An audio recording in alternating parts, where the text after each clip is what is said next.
Jason. Danny. How are you doing? Because I know how you're doing, but tell everybody else how you're doing. So on the surface level, I'm feeling so fresh and wide awake and ready to Wise and deceit. Tell them how you really feel. I got back in. Well, what time are we at now? It's about. We are at 11:15. Yeah, so I got home 11 hours ago from a stag do in Prague, and I'm officially retired from having. I was going to say having fun, but there's other ways to have fun in the world than drinking your life away in hot countries. As much as I love that, and as much as that's a personality trait of mine, I feel that is your personality though, because it's like for so long it's been, oh, where are you off to now, Jason? You know, thinking, I don't know, maybe like, you know, gonna go out for dinner this weekend. Just gonna go out. Ask me where my next holiday's booked. I mean, I daren't ask, but where? I don't have one. There's a fucking God after all. I don't have any holiday plans. I don't know how I'm gonna because I've lived my like traveling life through your adventures. I think I'm done. I think I'm done. Like well, your bank balance will be happy about that. Oh God, yeah, it absolutely will be. It's it's definitely not. It's not the wisest when you're like moving house and stuff, going on holiday. Although this is not pre-planned. This wasn't like a whim. Like this, obviously, stag do has been planned for a long time. But it's kind of like one of the last of our mates who is in the marriage category. You know, we've got mates who are just not doing it. So unless that happens, you never know. But hey, you never know. I might make some new friends and get invited to another stag do. In which case, I can't say no. You can never say no. But no, I'm tired. But like, you know, we had a little break after the summit, and I got a lot of work done last week, which was great, and feeling like I'm right back in the mix. Like I've got all my ducks in a row essentially for this year ahead. Good. So I feel good, even though I'm a little bit tired right now. How about you? I'm good. Yeah. Well, we both bought a house at the same time. Yeah. Because, you know, we can't not do the same thing. Mirrored. It's just completely mirrored, apart from the traveling. So just try to get all of that sorted. There was a bit of nervousness just about everything, I think, as most people kind of feel when you're like self-employed and try to apply for a mortgage. Self-employed and mortgages. So, it was, I'm not the gonna lie, amount of hoops. Arse was making buttons. But we're good. Mortgage is approved. We're going to be moving. But then also I'm kind of looking at it and going, shit, we're going to be moving in like one of my busiest months. Yeah. Because why not? Yeah. Screw it. Get it done. Who likes an easy life? Right? I mean, just imagine how easy life will be after this. Oh yeah, so easy. How harder can it be? Oh, there's always something. I'll probably end up having a fourth kid. That's what'll happen. I need to get on that. Not on the fourth kid. I need to make sure that cannot happen pronto.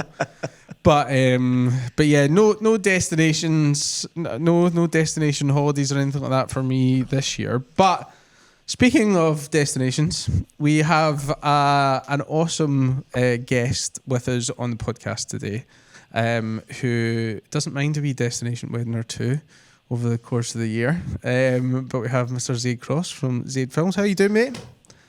Good. How are you guys? You good? Yeah, doing grand, mate. Doing grand. I've been loving just teasing Jace all day today, to be fair. So I know, I'm hoping that your destination chat isn't going to sway me into like, you know what, actually I've still got a little room left. I can. So that place sounds nice.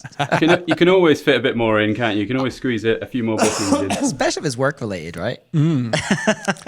Yeah, no, definitely. But yeah, awesome to have you on the pod today, mate. Really looking forward to chatting to you because, for those of you who do not know Zade's work, it is stellar, and yeah, just absolutely killing it. Like, loved all your like social posts and stuff like that. Like, you get some like insane weddings, and they're just shot so well. So yeah, really looking forward to chatting to you about your approach. But for our listeners out there that have not heard of you, that have been living under a rock, can you give a little bit of insight about who you are, your business, and kind of like how long you've been filming weddings?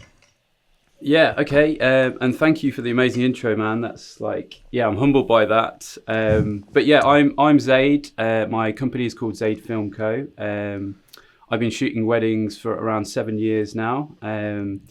Starting more as a solo filmmaker and then transitioning into doing bigger events with more people involved. And I've been fortunate enough to travel, all over, shooting weddings across Europe and some in the US, some further afield in Asia. So it's been, it's a really cool journey. Yeah. Because you said it's 2017? 2017, it was the first wedding. Because I don't know, I keep on thinking like 2017 wasn't that long ago, but then I'm like, it was 8 years ago. Yeah. So then I'm like, shit, 2017 was a while ago. Oh yeah. But yeah, it doesn't feel, it's because obviously pandemic was the start of it was 2019. The end. 2020 was lockdown. So. Yeah. It's it's nuts. Like, and especially I think, when you work in the wedding industry, time just seems to go quicker. I don't know what it is. Maybe it's getting older. I don't know. But like, I find a season, because it's condensed into a few months and they're just hectic and they just disappear in the blink of an eye. And then you spend the rest of the time editing away. It's a job that just naturally, time isn't your friend. So it just time disappears. Speeds up, doesn't it? Yeah. Yeah. I think a lot of that though is probably also to do with the fact that we literally do not stop. Yeah. It's full on. Like it's full on. It's completely full on. And then also you're kind of like, in a way, you're like wishing away like the winter months and that as well, because you're like, I don't get much money in the winter. Bring on spring and summer when I actually get some wonga in, Yeah. So take us back to like 2017. Obviously, you weren't in wedding videography before. So what were you doing and what led you into that path? Yeah, okay. So I originally set up a drone company back in 2015. Interesting. So also did a bit of corporate sense. Work, did a bit of drone filming. I was going to say before. Oh, sorry. No, I was going to say that also makes sense why your drone footage is absolutely on point. If that's where you started from. Yeah. So started there, and then it just kind of transitioned. So before that, just going back a bit further. I've always messed around with video. So from a young age, probably from my early teens through until probably getting injured until late 20s, I used to skateboard. So we used to skateboard and film each other and make these skateboard edits, like sponsor tapes and stuff. So that's going right back is like DV, using DV cameras. Yeah. And plugging them into a VHS, make myself sound really old. I love this stuff. Plugging into a VHS, pressing play, pressing record on the VHS, and making these edits, really rough and ready edits for this skate shop that we used to go into, and that's really where it started. That transitioned more into like DJing, so we used to do a bit of DJing and producing. That was probably from 20s till 30s till I realised. I can't hack this anymore. Like how Jace is feeling at the minute. Literally, like I can't do this anymore. So, and then it was really like my brother suggested. Okay, like I was selling all my gear and we had a full studio. We had like a mixer, keyboards, drum machines, all this analog gear that we used to use to make music. And I sold all that. And my younger brother suggested, why don't you buy a drone to film yourself skating? And that's where it all started. So this year has been the 10th year that I bought that drone. And it was a really cool look back. So I got like a notification, like one of those Facebook memories. And it was like that drone, Phantom 4 with a GoPro strapped to it. And I'd taken a photo of that drone 10 years back. And it was really cool actually to look back and be like, wow, like I would have never have predicted I would have ended up here. Yeah.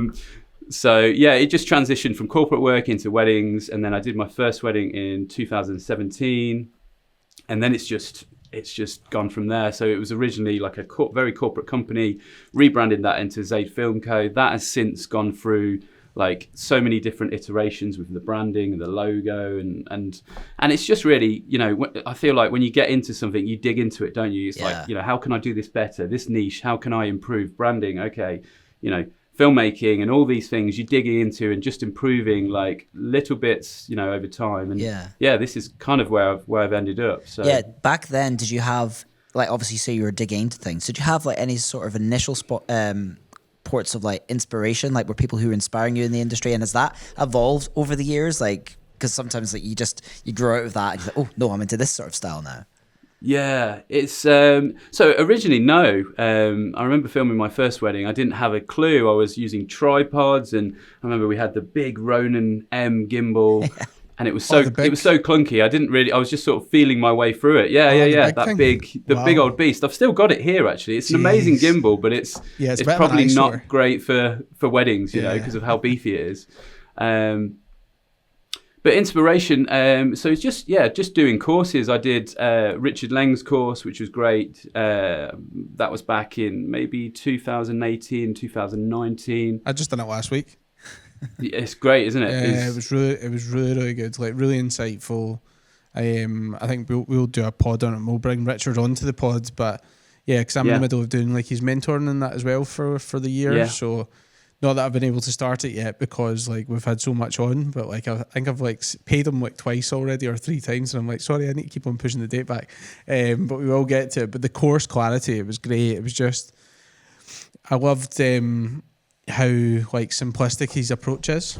You know, to it. It's like there's no fluff. It's just no fluff, none whatsoever. I mean, the guy still shoots on like an A7 II and an A7 III, not even an S3. Yeah, like he's still love that. Like he's still able to obviously like get the caliber of weddings and stuff like that he does. But the films are shot so well. But yeah, it was just a really insightful course that definitely made me think about things a lot differently, which obviously I'm sure it did for you as well at the time.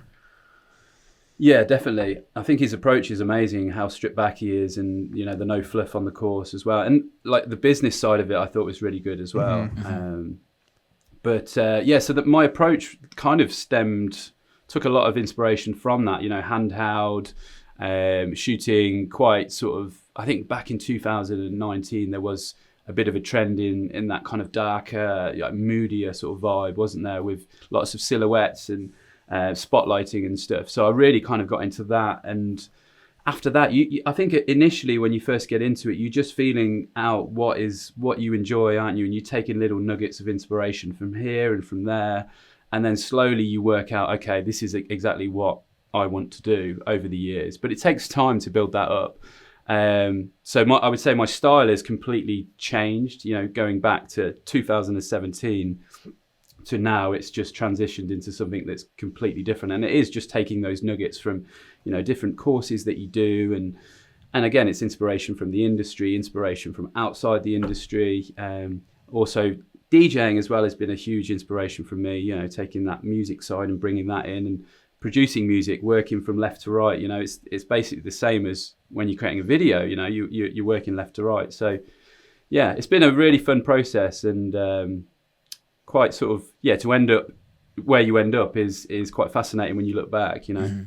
I think a lot of people when they start out, and it doesn't even just apply to people who start out, but if you're at the kind of beginning of your journey and you do look around for like sources of inspiration, like looking at courses or educational bits of content that you can get on, absorb as much of it as you can from people who you really inspire. It does set you off on a faster trajectory to kind of get to where you think the destination is going to be. And I think obviously, you know, yourself investing in Richard Lang from earlier on, and it kind of shows that when you learn from someone who's really honed in their craft for so long, you start thinking about things completely differently right from the off. Yeah.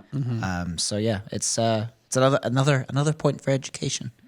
Yeah, because I mean we've talked about it in the podcast and that before. I think like for a while it did seem like, certainly maybe like in the UK market, it wasn't, education seemed like a bit of a dirty word in a sense, you know, like for not for everybody, but certainly I would say for a lot of people. And I think slowly over time people have just went, okay, no, it's not like, you know, you're not just trying to sell me a course for the sake of selling me a course. It's actually going to benefit me. It's actually going to, you know, help me improve, because we both say that we wouldn't be where we're at, you know, today without the amount of and we've pretty much bought everything. Yeah, pretty much. Like I can't really think of much that we haven't bought. I mean, there was me on Richard Lang's course last week, you know. So yeah, all these things, and it's like it is that like cheat sheet to just advance, and you can cut out so many years of mistakes and learning, like, and just get, you know, get the information, and it makes such a difference.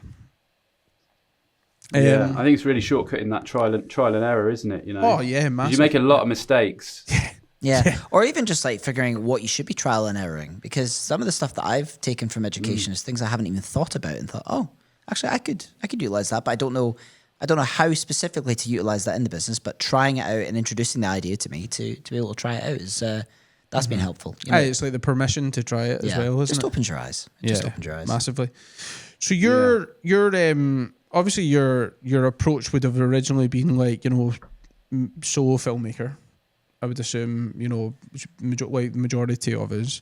And whilst I'm sure that will still be the case for some, but you also now kind of like lead teams of videographers at weddings. I guess it'd be good to talk about how that approach has like evolved over time, and like the inner workings of like managing a team. Like, how big is the team? How are those roles kind of like distributed and stuff like that? Because I find that super, super interesting. So yeah, originally working solo and trying to just do too much, you know, having drones in the air for fireworks and drones in the air for when the bride's coming down the aisle, and then at the same time filming the bride coming down, and really multitasking and pushing the boundaries as a solo filmmaker, and then getting to a point where maybe I was getting more inquiries for larger scale events. So, you know, probably guests over 200, and that I think that was the natural progression into it, you know, bringing on more team members.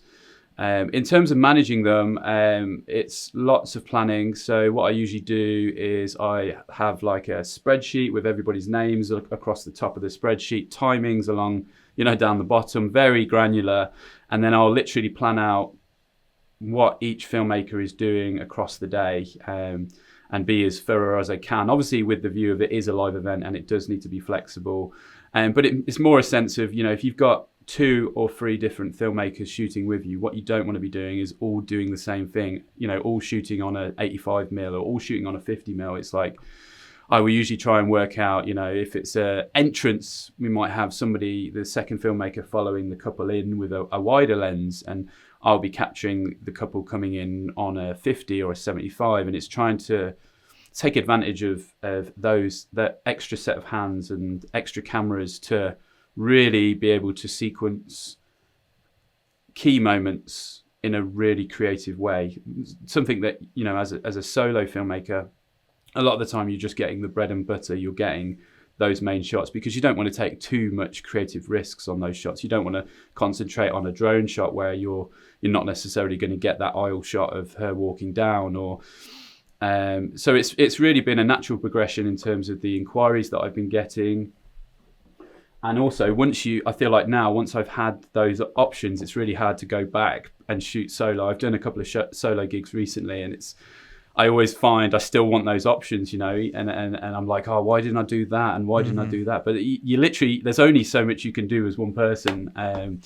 So yeah, that's pretty much it in a nutshell. Yeah. I did a wedding in January where they requested an additional videographer to my 2. So I was out there with a team of three, which for me was probably the most most I've done in terms of a wedding shoot. Obviously, I've been on much larger scale productions out with weddings before, but in terms of a wedding where I was leading that team, and I found myself sort of not like paralyzed is the wrong word, but like the team sort of asked, okay, so what do you want me to do? And I thought, okay, I've got so much more capability here, because we've got the standard wides covering what we need to do. We have 3 people in a really large venue that I had to kind of decide, how do I want to manage the situation? And you start going through things like, how is the ceremony room actually going to be set up? What space are we going to have? Are there going to be flowers in the way for obstructions? Because you can give people an idea of exactly what I want them to do, but then you arrive in the day and it all changes. So how do you prepare for that? Like what sort of input do you have with the couple in terms of how their ceremony room is going to be laid out in terms of decor and stuff, and factoring in on the day changes? Yeah, so I will always try, if it's a really big event, I will always try and go and look at the ceremony space and take photos around the space. And I think from that, I can actually build more of a plan. So we did one at York Minster, and that was a huge venue. So I felt like I had to go and look at that venue and work out what we were going to be doing, because again, that was across 3 different filmmakers. So I think it's really helpful to go to the spaces, because a lot of the time you get those answers when you arrive at that space. Yeah. I'm always like, when I'm doing speeches, I'm always thinking, oh, well, I'm going to set this camera up there, do this. But until I actually get to that spot and see its nuances and see it how it is, I can't fully unlock that puzzle, if that makes sense, until I've seen the space. So I can have an idea of what I'm going to do, but until I've actually been and seen the space, then it's hard to really plan it, because every ceremony space is so different, isn't it? And like you said, with its depending on if they've got florals. I think I remember York Minster had a lectern right in the middle of the aisle. So when she was coming down, there wasn't a clear shot of actually getting her, because this lectern was right smack bang in the middle. So it's not like you could stand where you usually stand and let her come to you. We had to actually go and stand in front of the lectern, capture her coming in to that part, and then literally run back. And then get the rest of it. But with that planning, what we were able to do is there was a higher pew on the right and the left hand flanks.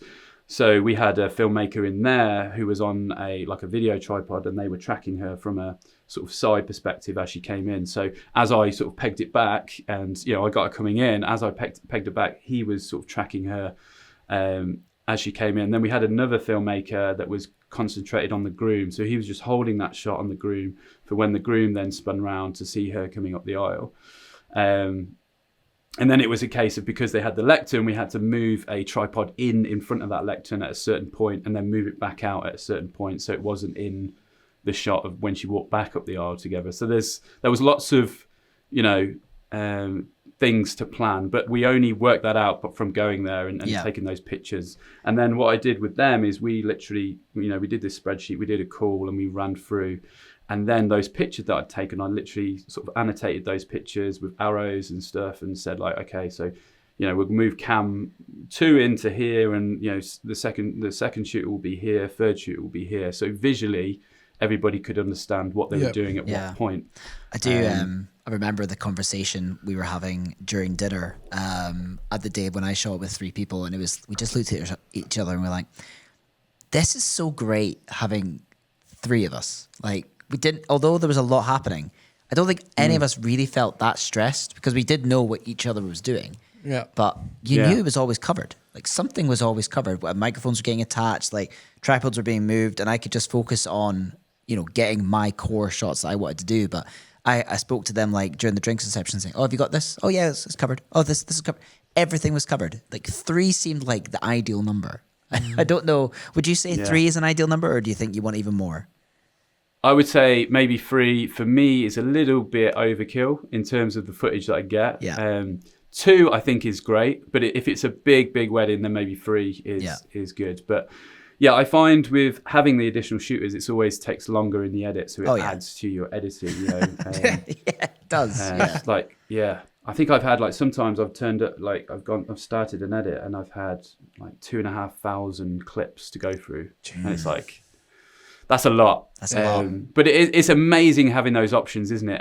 And it does take your stress down on the day, because it means that you can arrive later for the ceremony, because that's covered. You've sorted that out. Everybody's sorting the audio out, and that side of it is really nice. And it does take your stress levels down. I do find it not super stressful, but like you mentioned, when you're managing a team on the day as well as trying to be in the creative zone yourself. So it's just that extra layer of management which you need to contend with on the day, as well as being in your creative zone. So you can't necessarily just have your blinkers on, and when you're shooting solo, you can just get into it, can't you? It's you reporting to you, so it's you can focus on what you're doing and have your head down and just be in the zone. But when you've got a team of filmmakers, a lot of the time we'll have radios as well, so we'll be talking to each other, so there's that constant chatter and stuff. And if there's stuff doesn't go right, then you're kind of adjusting and you're pivoting on the day, and a lot of the times things don't go right. So it's being able to adjust and not let it sort of spin you out on the day if something doesn't necessarily go perfect. See, is it like the earpiece radios that you've got?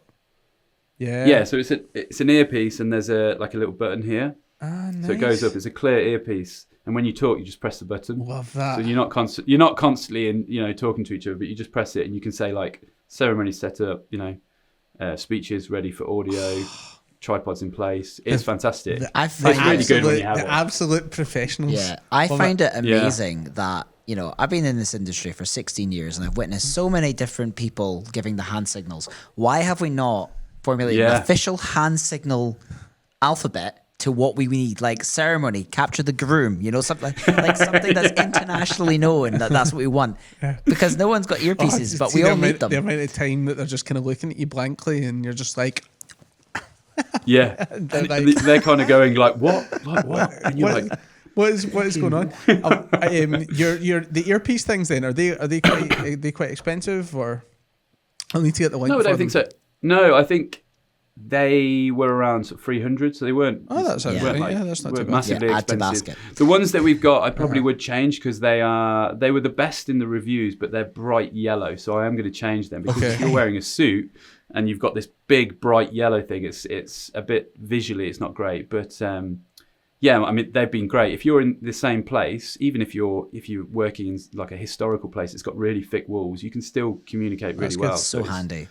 really Yeah. solid. So Yeah. handy. No, definitely. Like I've always wanted to, because because you can do it. Like if you've got the Apple Watch and you've got the AirPods and stuff, I just don't know. Like I feel like having the AirPod in, I don't know. Because if you had for a me, rig it's- as well, you'd be able to kind of essentially multicam, like you could see what the other people are shooting. Is that something you utilize as well? No, but that sounds Yeah. insane. I've seen, Yeah, I've doing seen that. Justin Wow. Porter talking about that. He's got like Yeah, his phone yeah. just attached to his rig, and he can see all the angles that his shooters have Wow. got, and it's like because that's just And that's on the 'cause app. he's got about 19 shooters at a wedding or something. No, It's not like- even that. Not even that. He's like doing it with 3 people and all. Is it 3 as well? Yeah, so he's but that's that multicam thing would be perfect for directing because you can go right. Okay, no, just punch in on the groom there. Yeah. I remember watching his video on that, but I'm just like, man, it's like so much that goes into that. You know, I Like, guess it just yeah. it does as a director. If you're obviously, you know, you'd have to be kind of taking a back seat in what you're doing. Obviously, capture the basics, but during the ceremony, if you're like, yeah, I need some more reactions of like a parent or something, like camera 2, go in for that. Like I've done live multicam shoots where the director was in my head doing that. Really? Like, and it's much better having just, you know, rather than aimlessly capturing a ceremony or speech, having a director who That you is know, who's got. intentional. Yeah, so okay, I will Yeah, capture wow. this. This is content they need, so that would be class. It would be. It definitely would be. Few steps ahead for me, but I'd like that. I would enjoy that. No, that's awesome. I would really like to kind of like be there and just see like that full kind of like operation thing. Because like you said, like it must be quite a lot, like just for the management side of things. Because people are always going to look to you to like for the direction and stuff, and for you Yeah. to like jump in and out of almost like manager plus creator mode, and be quite fluid with that. Because it's a completely different flow state, isn't it? So yeah, kudos to you for being able to do that and pull that off. Because yeah, I don't know if I'd be able to quite do that. To You'd be be honest, fine. You'd be fine. no, just like He's it super just- chill in the day. He doesn't like. come I across- am chill, but then yeah, I don't know. It's another load on, isn't it? Yeah. So Yeah, it's definitely another layer of stress. But I feel like it's great when you do get the footage back and you've got like all of these creative angles for key events. You know, Yeah. you've got like this. Sometimes it's literally like we'll have almost too many angles. It's like no such I've thing. got too many to choose. I've got to sacrifice. Yeah, I've got to sacrifice something here to Yeah. to choose that A shot. But Is the main yeah. benefit from having a team the ceremony and the speeches, or is it the full day? Like, is that where you find the main benefit? I think definitely for the ceremony and the speeches, that's like a massive benefit. But then I think we are trying to sequence other key moments, like their entrance or I'm trying to think, like first dance we'll have, or Yeah. fireworks. Like I remember we did one up at Hopeton House, actually near you guys. Yeah. Yeah, And we that was had insane. an insane amount of cameras for Yeah. just we were able to do like a full multicam of the fireworks. We had like wides set up, reaction shots of the couple, reaction shots of the guests. We had 3 different drones in the air for that as well. So we had Wow. like safety drones. We had a drone team with the Inspire 3. And they actually mentioned it to us. They said, "Oh, why don't you have like a safety drone in the air?" And I thought that was a great idea. It's like a big static tripod, Yeah. for a drone shot. And you can add these pushes in post and pulls in post. And yeah, that was really, really nice to have all of those options. And they did like, when they cut the cake, instead of just cutting the cake, you know, inside in the ballroom, they had this insane marching Scottish band. I can't remember how many there was, but there was a good like 9 of them, and they all had different instruments and stuff. And they kind of marched as a surprise round into the main courtyard of Hopetoun House, did this performance, and then they parted on the stairs to reveal, you know, this cake at the top of the stairs. And then the couple kind of ran up and cut the cake, and it was like, we covered that really well. We had a drone in the air, you know, we had somebody on a gimbal, somebody on a 75 handheld, and then again, you had all of those options. You know, you had your telephoto, longer sort of cropped stuff, as well as the wider like parallaxy gimbal and push-in shots, and then this Inspire 3 as well, sort of panning around and getting the wide shot of Hopetoun. And yeah, it was insane. Like your sequencing, your sequencing would just be next level. It's an editor's dream having that much footage. Yeah. I could visualize it as you're talking about it. Spending so much time on that like one scene in particular that's obviously like an epic scene. Because think about it, sometimes like stuff happens at weddings and you're just like, I just wish I had some more angles. Yeah, to create the perfect sequence is so difficult for a solo shooter, because you have to be bang, you have to be use everywhere. this camera, or if you've got like a zoom or something like that, but then zoom, you're not getting the same depth of field, you're getting more primes. You kind of have to like, nail... There's a trade-off everywhere. You have to nail every shot in a space of 10 seconds. Yeah. When something happens. That's the thing. Like when I'll sometimes get like the ceremony after the first kiss, I'm whipping around to try and get applause. And I feel like if only I had like 5 seconds to hold on one person applauding, but I know that applaud is over in 5 seconds. So I'm like, that one, that one, keep clapping, that one. Like, the sequencing for that, and that's where the advantage comes. I can see that being, that must be a dream. But that's where it just like that, because I would say that's your films are like quite immersive for that reason. And it's and I think that will be a big factor to it, because there's so much sequencing that you can do, because you have the angles, because you've got the team, and it's not just you just trying to like wear every single hat on the day, which it's just another way to do it, but it's awesome. So good. Yeah, thank you. I think there's loads of things that you can do from a solo as well, isn't there, from a kind of camera trickery perspective, like going back to when people are clapping. I remember what I've done in the past is I've literally, whenever they've clapped during the ceremony, I'm flicking and capturing that from different angles. And then I'm stitching that together. If there's enough emotion there, I can kind of stitch that together after the first kiss to make it feel like it is that moment. So you're kind of capitalizing on those claps. You're literally going, capture. Yeah. I did one in Singapore, and they had like loads of different things during the ceremony, and they clapped so... I'm trying to think of the word, but they were clapping enthusiastically, really going for it. There was emotion there, enthusiastically. That's what I was looking for, and I was able to stitch, I think maybe like 5 or 6 different clips of clapping. So it looked like I almost had this crazy multicam of the guests, like 4 or 5 different cams on the guests, but it was actually different points in time. But they were so into it and clapping. It worked really well. So that raises such a good point as well, because it's something that I do and I don't even think about. Like I'll bring it up to people when they ask about it, but my standard ceremony shoot for a solo shooter is have 2 cameras favoring either side. So that you've kind of got each of the couple. And my A cam is essentially there just to capture B-roll, and the B-roll is used when one of the angles isn't usable, or you don't have to put that in a live sequence. If you've caught someone just even having like an emotional cry or like laughing or something, those clips don't have to go in order. You're just there to capture and fill in the blanks to make the ceremony a bit more immersive. That's a really good way of doing it. But the clapping thing, I actually haven't done that myself until this Friday. That'll be great. I actually thought about that. That's good. Yeah, no, it's a very good point. It's a very good point when you're doing it like solo, just these kind of like little things that you could do. Richard actually kind of like talked about it as well in that clarity course, just about, because he only uses the 2 cams, so he's only got one at the back and one in the bride, but he still gets the groom coverage just by, he'll go over with like another cam and stuff, and it's you can make it look as if you've got that other angle. Lumix have just announced their brand new S1R2 hybrid camera.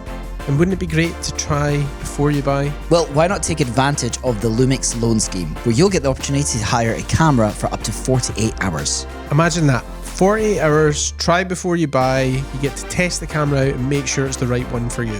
And when it comes to buying that camera, you can use the code TWVP at the Lumix store to get 10% off your purchase. So to take advantage of the Lumix loan scheme, head on over to the Lumix store now.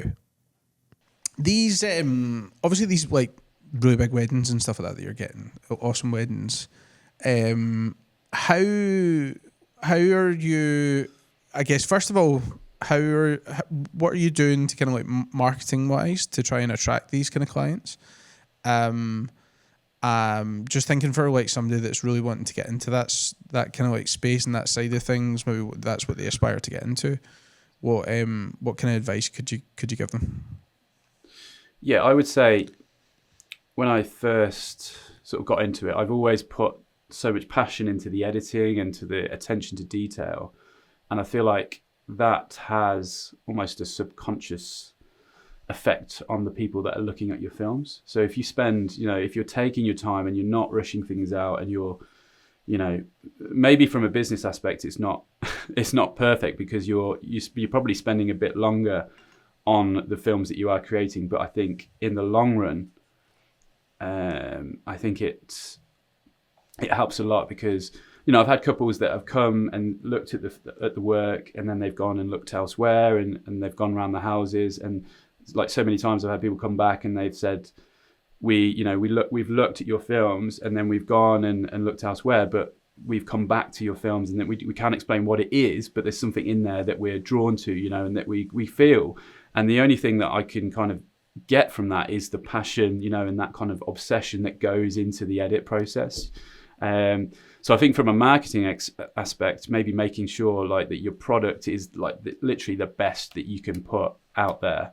And then from the sense of only showing what you want to attract. And then again, that's not a perfect system, because as you're building your portfolio up, it's not always possible to, only show what you want to attract. So there's a bit of a give and take with that as you're progressing, and climbing.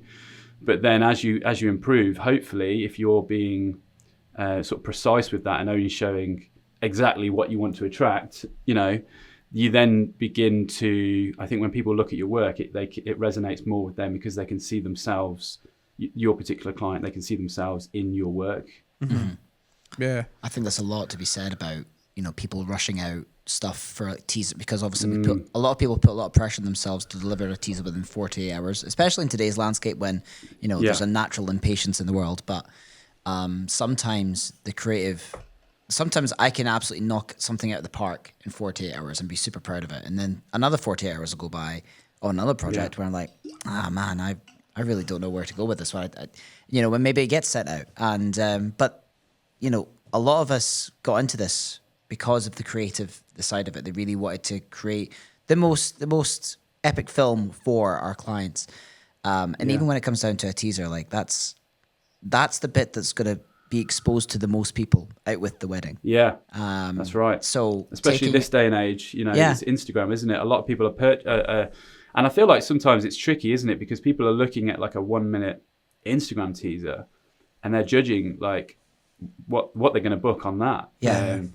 So I think it's always important to actually look at those longer edits as well, because that's where the effort is, isn't it? Although, even when I do an Instagram teaser, a lot of the time it takes me like a day to put that together. I think there's obviously there's some, because there are some people out there that like the Instagram like teaser or trailer kind of thing, like that is the product. Really. Because maybe their other films are like not to that standard, and it's kind of like not a dupe per se, but like it's not like a full representation of like what the film is, because the Instagram teaser or the trailer, it's just that. It is just the trailer. Like the actual, if we think about obviously what's going to hold value long term, it's the actual film itself. In like 20, 30 years. Yes, maybe in 20, 30 years, you maybe look at like a kick-ass Instagram trailer or something like that and be like, oh wow, looks so good. But then if the film isn't, to that same kind of like standard or whatever, then Yeah, it's just it muddles it a little bit, I feel. Yeah, the teasers are there essentially to widen your scope. Like if people like your work, then they'll go to your website and they'll see your longer films and then see how you are as a storyteller. Like I always say to my couples, like if you've enjoyed any of my films and you didn't know them, then I believe I told their story well. If you wanted to watch that film to the end, you got what I was trying to tell. Yeah. Because I managed to sort of capture you rather than just, like with random cake shots and stuff like that. There was a story to it, and that was intentional. But yeah, the teaser is like, it's the effort starts with that, because if you can excite someone with that, that's how you get into the next stage. And then it is just the effort of going into one of your films. Like I don't know about your process of making films and whether like you obviously I know you're into music and you've done that, so your sound production element is a big important.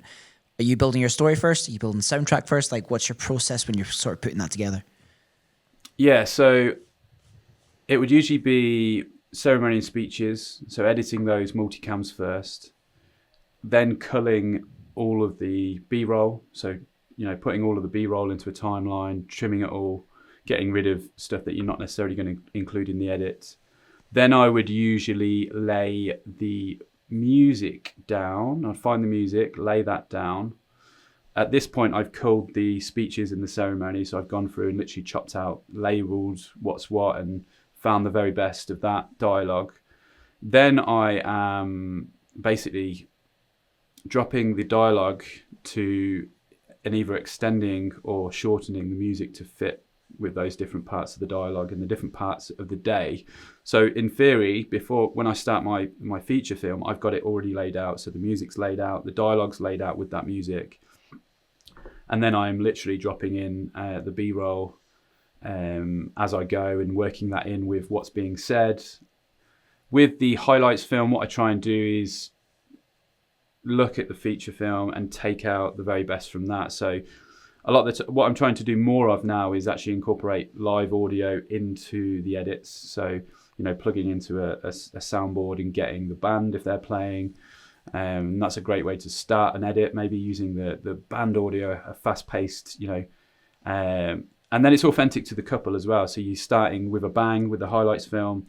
With the feature film, a lot of the time it's linear, but it is trying to use these snippets of real audio rather than just relying on just royalty-free music. Yeah. But intertwining royalty-free music with it where we've not got audio. Yeah.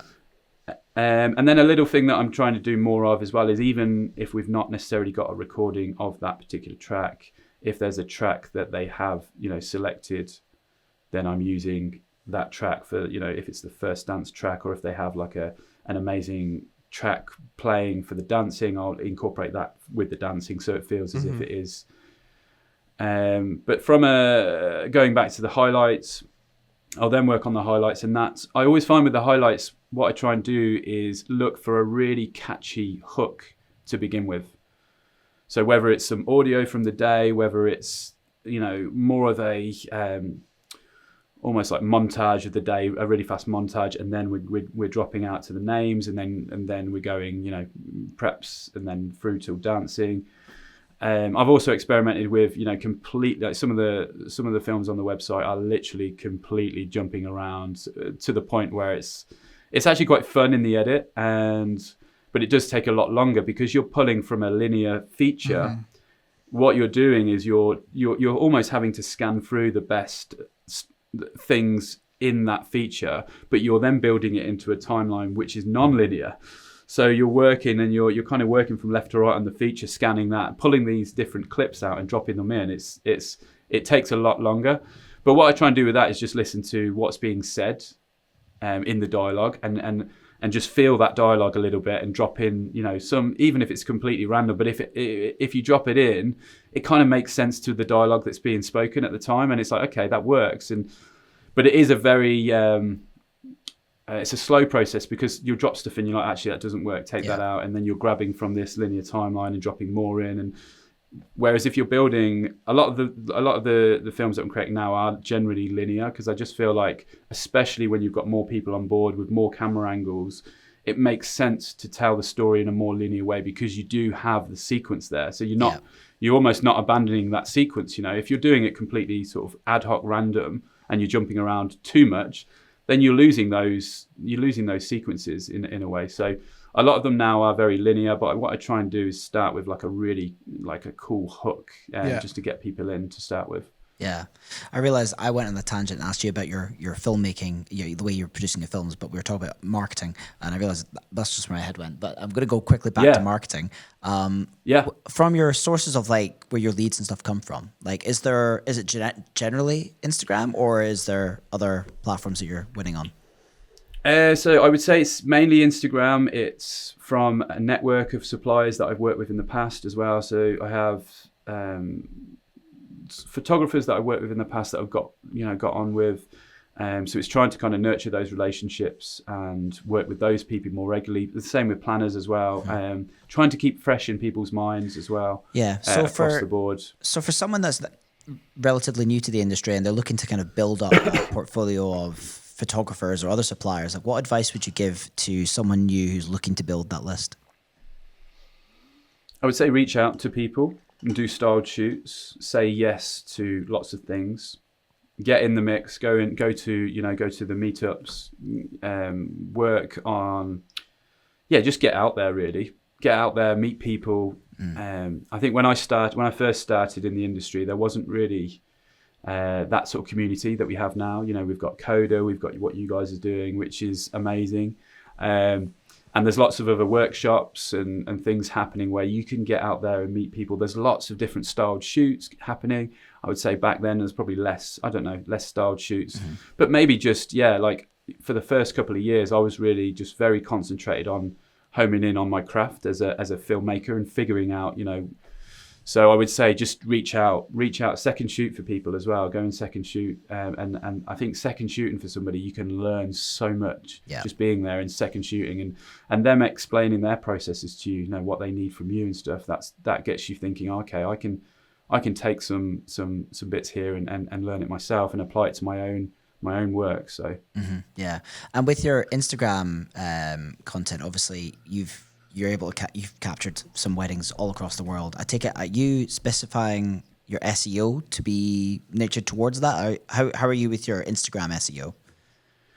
Instagram SEO, yeah. So I'm only showing exactly what I want to attract. From a website SEO, I would say I'm pretty not great at SEO for websites, just because it's one of those things that it's another thing to do, isn't it? As a filmmaker, it's like we've got to do Instagram, we've got to post every day, which I'm not great at either, because again, it's that obsessing over what I'm putting out. I don't just want to be a conveyor belt pushing out content for the sake of it. I want because I feel like when a couple comes onto your Instagram and they look through your grid, the gap between the content that they're looking at, I think, is completely irrelevant. They're not going, there was, he's only posted like once a month. They're just looking at your content. They're looking through your whole grid. So I feel like sometimes if you're sacrificing the quality just to be pushing out content for the algorithm, it's a catch-22, I think, isn't it? There's no kind of right or wrong answer. Yeah. Everyone's looking for that solid one bit of answer, but everyone does it differently. There's no shortcut ways to skin a cat. Yeah. So I think don't stress about it. Just put what you're happy putting out there. Yeah. No, definitely. Right. Well, we'll have more from Zade after this quick break. Still delivering your wedding films by USB? Ew.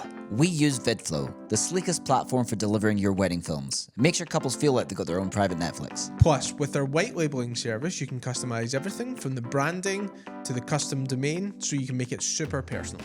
Want to wow your clients? Use the code TWVP10 to get 10% off all pro plans, including white labeling service. Head on over to vidflow.co today and level up your wedding film delivery experience.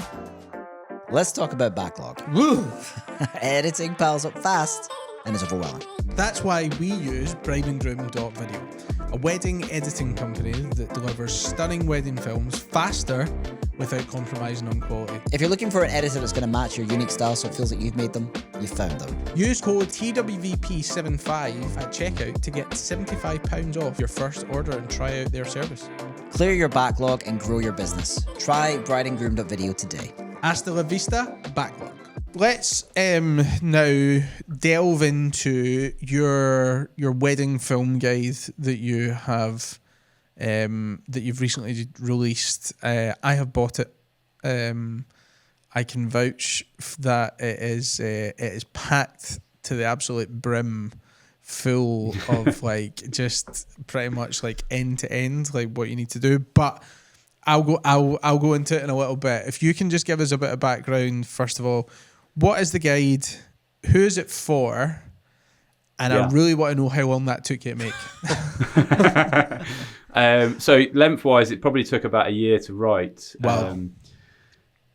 And then what I tried to do is I didn't really see that there was much educational stuff out there for like guides, like PDF guides, like proper, like deep guides. This is like 125 pages. So, but originally it didn't start with the view of it being that long. And basically how it kind of transitioned was I was doing a lot of mentoring with people. And whilst I was doing that mentoring, I had these slides that I'd created.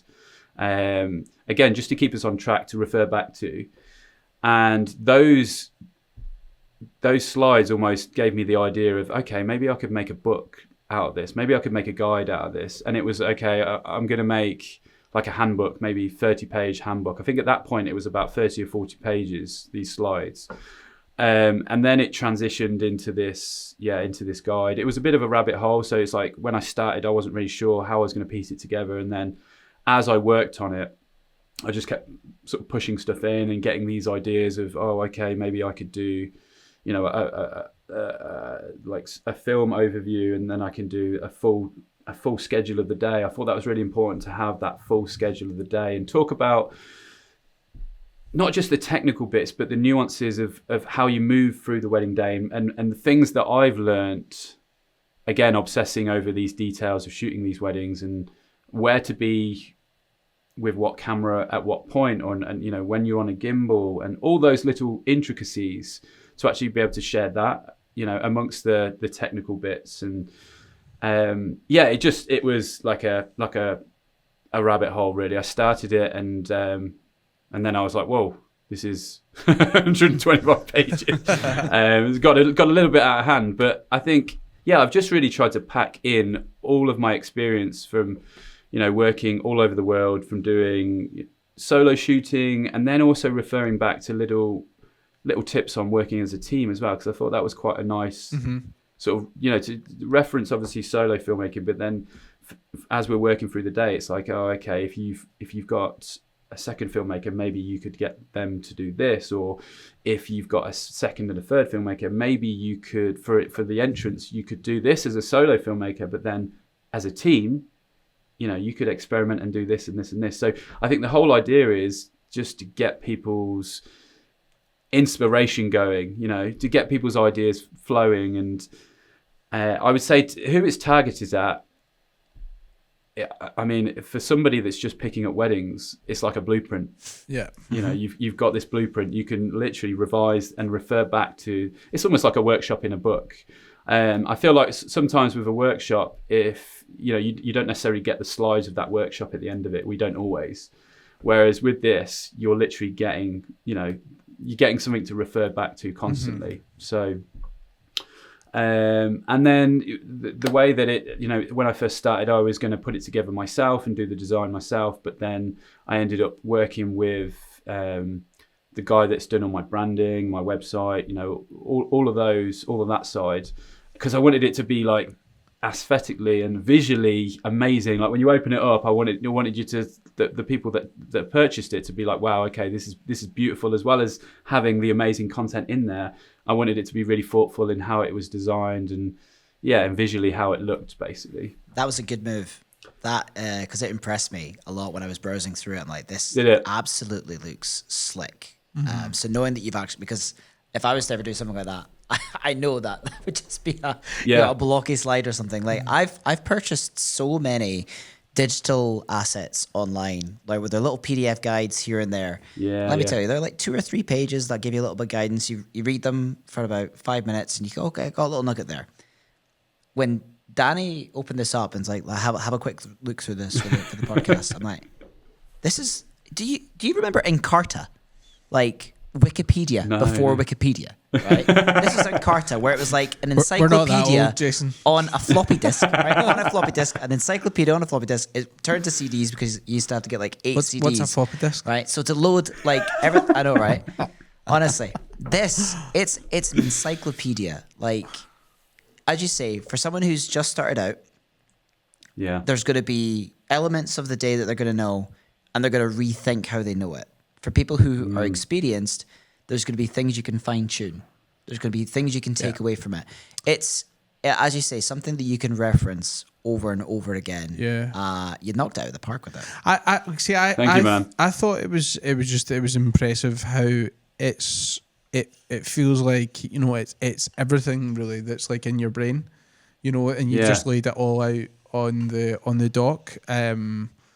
It's literally got like everything in there. And yeah, like, because you know, I was saying to you obviously before the pod, like, you know, I had a wedding just at the weekend. It was great just to kind of like look at it just before, just to go, okay, like this is a bit, you know, for instance, like morning prep is probably a bit for me where I kind of like, I feel like I probably have the most to improve from that side of things. So just having a quick look over those little bits, you know, and then go, okay, right, I'm going to try this out, because, you know, it's a gradual process. It's not going to be a case of like, okay, read the guide, and then that's you.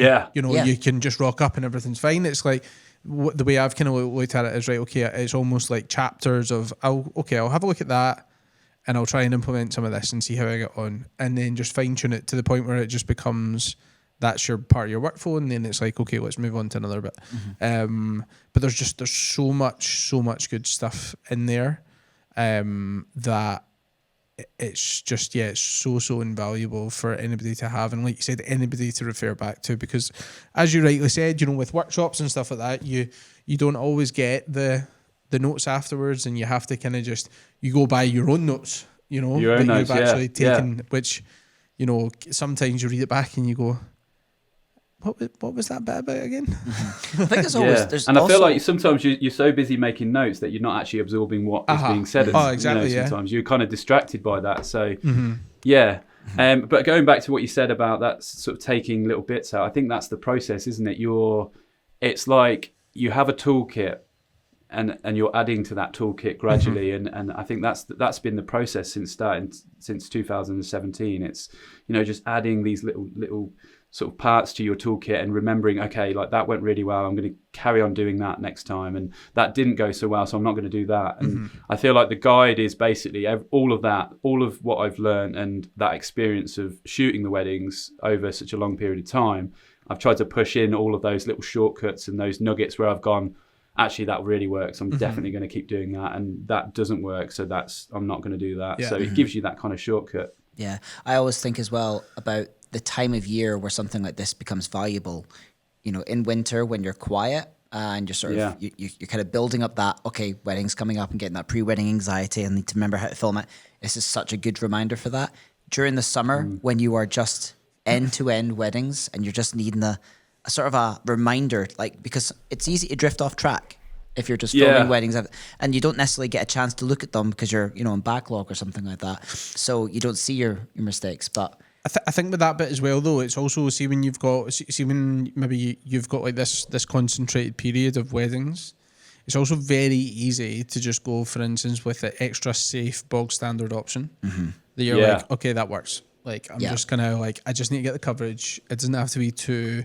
Whereas having this, and it just kind of goes, okay, let's just try it, you know, different a little bit, you know. The guide has a formula that works and has worked really well, you know, for Zade and for anyone else who's probably done it. But like, it's high level filmmaking, and it's in a guide. It's available for you. I just think it's a great asset to have throughout your career.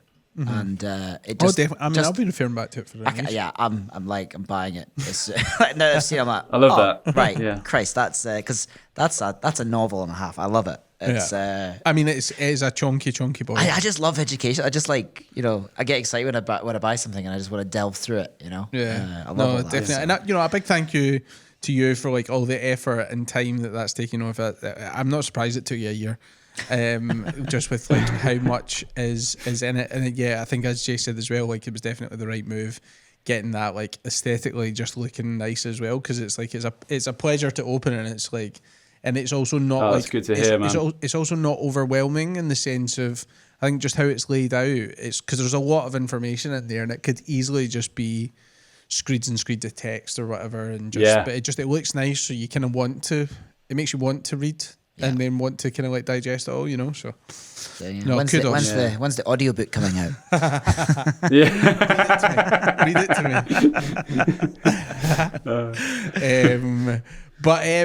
So have you got any other plans for like any other kind of like form of kind of like educational content? Because you've nailed this one. So. Thanks, man. So at the moment, I have just finished some proposals, some pricing guides, Nice. so some brochures, basically different layouts, 3 different layouts for brochures, for Canva templates. So I will be launching those soon. So they're coming soon.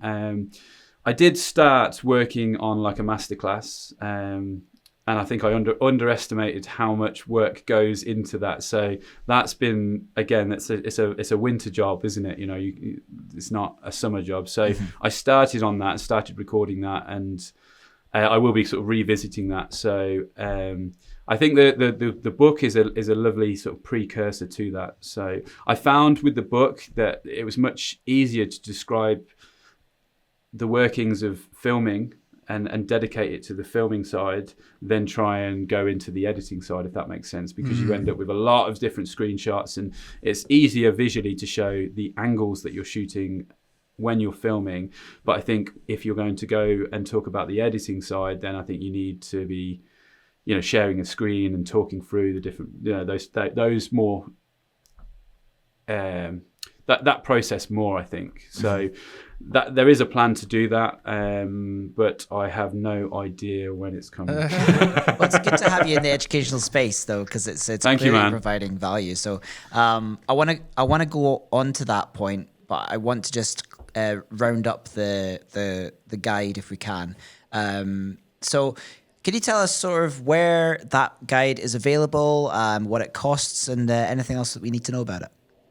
Yeah, so it's currently available on my shop. So if you go to zadefilm.shop, it's available there.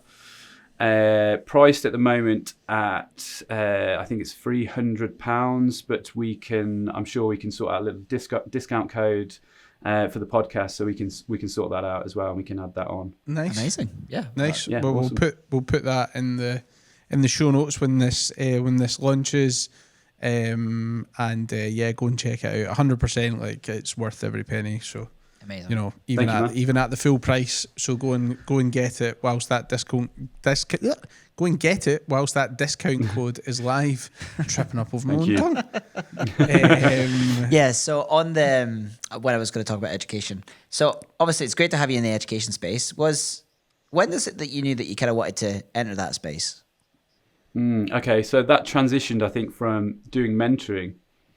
So I've done like full days mentoring where people come and sit in the studio here, and we literally go through like branding, filming, editing, and I really enjoyed that. I really enjoyed that, sharing the knowledge, you know, sharing everything that you've learned and those shortcuts that you've learned. And you know, I love talking about weddings. I think there's only so much that I can talk about to my wife.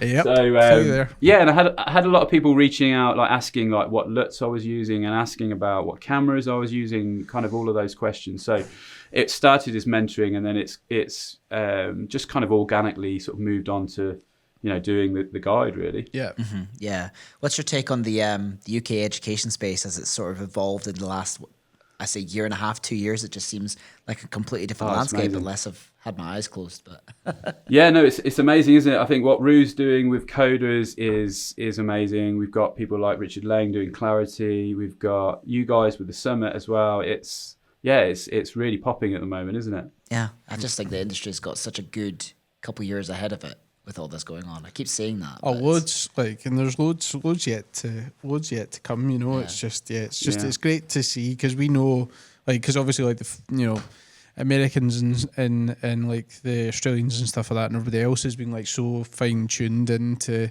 like that educational side of things, and it's just nice for like the wider community to start like adopting it, kind of like in the UK and stuff. So Because you think, obviously, you started 7 years ago. Like, my business started 2018. What was that? Was that 7 years ago? Oh God, it was. Yeah, 7 years ago I started my business. So you think, what's another 7 years going to look like? There's people who've started now that in 7 years' time are going to be like, with all this content available. It's nuts. even I sooner, feel like probably it's than really that. interesting, isn't it, where it's going at the moment with AI and stuff, and I feel like the landscape is changing really rapidly. With what people's attention spans as well. I sometimes think, like, I don't know about you guys, but deliver a feature film and you deliver your Instagram edits. Like, where does the highlights sit now? Where does the 3 to 5 minutes highlights sit? Like, it's great to have on your website, but are we approaching a stage where actually your 1 minute Instagram trailer is your new highlights? Yeah. Or is there a place to make that 1 minute teaser like a 2 minute teaser, and then the highlights could have gone, because you're essentially hitting the same thing. How much story can you pack into a 3 minute film? It is reserved. I don't think there'll ever be like a fine structure on what the perfect length of film is, but a feature's going to hit so much differently to a small highlight, and then a highlight's going to hit so much differently to a teaser.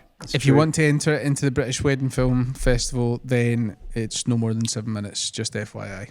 So. Yeah, that sounds really good as well. That sounds awesome. Yeah, it does sound good. Saw that pop up. Yeah. Again, that's something else, isn't it, for the community and stuff? Yeah. I do need to change all of my films. Attending.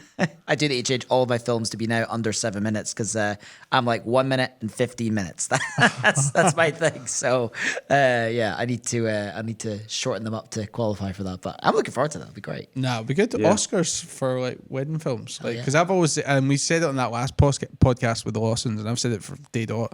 Like, it's amazing what we. I said it to Kirsty, like, when we were watching a film the other day, and it was like the screeds and screeds of like people that are involved in making a film, at the credits.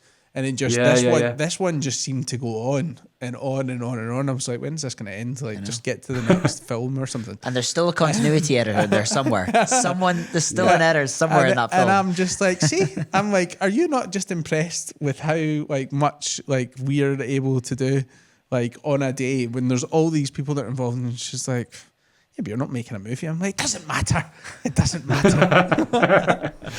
She's just sick of hearing about weddings, I think. Man. So, but no, it is. It's like so impressive what we're able to like achieve just in like that one day, and for the majority of visits, that kind of like generally that one take, so.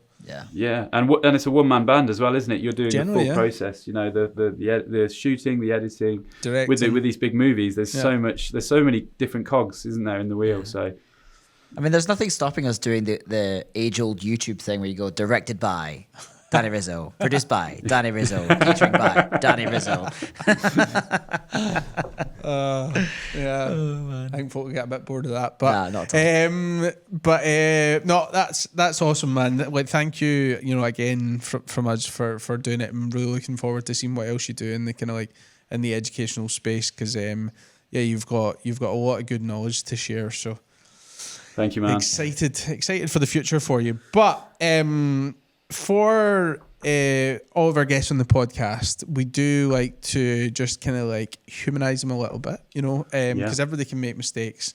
And a question that we like to ask on the pod is, what is your biggest balls up that you've had happen at a wedding? Okay, so the biggest balls up, I still make mistakes to this day, like all the time. I feel like shooting events, particularly for me, is I usually make mistakes later in the evening when you've been shooting for 12 or 14 hours. You're a little bit delirious, aren't you? You just full tummy, And I've got this bad habit of, especially with dancing as well, of shooting between, so like double buttoning it. So basically, I'll get back to the edit, and it's the camera comes up, and it's like, oh, that's framed beautifully, and then it goes off, and then it's just my feet walking around, and that's just literally like being so delirious of tiredness. But I think the biggest mistake going back, probably when I first started, is maybe 2018. I was down in Cornwall, I remember, and I was shooting. I actually had a friend helping me, so he was behind the couple doing the couple shot, and I had the Inspire 2, and it was overlooking St Ives. So it was this firework display. We'd got the Inspire 2 up, and you could see St Ives in the background. And it was all lit up, you know, and the fireworks were going off in the camera, in the view of the DJI view, and I was just like looking at it, thinking, I was just like, yes, this is incredible. And then it got to the end of the fireworks, and I looked down, and I don't know if you've obviously used the DJI drones, but instead of it being that record circular symbol, instead of it being the square symbol as if you just stop record, it was literally just a record symbol, and I'd literally watched the whole display through. And I remember looking at it and my heart just sinking, you know, like, and that's probably the biggest mistake. And it's one of those mistakes that you make and you don't make again. Oh yeah. Like, so, I think we've all been there when that's happened. Oh, that's happened to me before. I've done that. Oh, it's absolutely. I've done that. Had it for I kind of blagged it because I had it for it was an outdoor ceremony. And I'd pure like hyped up that I was going to like get her kind of like walking down the aisle and stuff, because it was a really nice shot, outdoor ceremony, and kind of like a walled garden kind of idea. And I'd done the full follow in and that, and it was great, so nice. And then I kind of looked at it at the end, and I'm like, fuck. I'm like, it's not been recording the whole time. Done that thing where I like went to press it, and I pressed it, and it started recording. I'm like, what? What is going on? And she was like, did you get it? And I was like, she thankfully hadn't noticed that I had it up, and I went, no, sorry, couldn't get it up, it was too windy. Oh man, I don't know what it's I don't know what movie it is. I wish I could reference it properly, but there's like a movie where this guy goes up to this really like, you know, hippie photographer who's like really into photography, and he sees this like mountain lion or something. He's like, you're not going to take the picture? And he's like, no, sometimes the shots are just for me. And that's exactly what that moment was with you watching that drone, going like, oh yeah, what film is that? Yeah, you could just do that. Just like, just say that. This is just for me. The couple do not need it. Yeah, that was just beautiful for me. That's hilarious.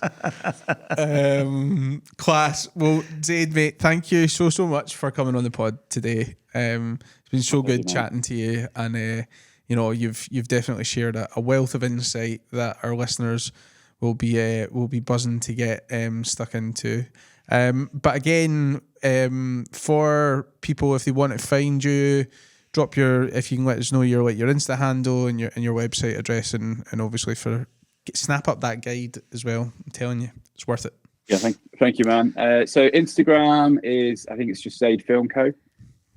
And then the website is just zadefilm.co.uk, and then the shop is zadefilm.shop. Awesome, cool. Well, that's been That Wedding Videographer podcast. I've been Jace. I've been Danny.